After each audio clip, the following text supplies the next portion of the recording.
Les historiens divisent l'histoire de l'humanité en plusieurs époques et les nomment en fonction de caractéristiques qui les définissent. Moyen Âge, époque moderne, époque post-moderne. L'histoire biblique peut, elle aussi, être divisée en différentes époques. Lorsque ces divisions mettent l'accent sur l'interaction de Dieu avec sa création, nous les appelons dispensations. Plus généralement, l'histoire biblique peut être divisée en deux périodes, suivant approximativement la division entre l'Ancien et le Nouveau Testament. Le temps de la loi et le temps de l'Église. Le temps de l'Église est la période qui s'étend de la Pentecôte, acte 2, à l'enlèvement annoncé dans 1 Thessaloniciens 4, 13, 18. On l'appelle le temps de l'Église parce qu'il couvre la période pendant laquelle l'Église se trouve sur la terre et correspond à la dispensation de la grâce.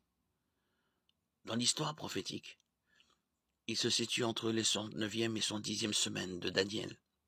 Daniel 9, 24, 27, Romains 11. Jésus a prédit l'âge de l'Église dans Matthieu 16, 18 lorsqu'il a dit « Je bâtirai mon Église ». Jésus a tenu sa promesse et son Église grandit depuis près de 2000 ans. L'Église est composée des personnes qui, par la foi, ont accepté le Christ, Jésus comme leur sauveur et Seigneur. Jean 1, 12, Acte 9, 31.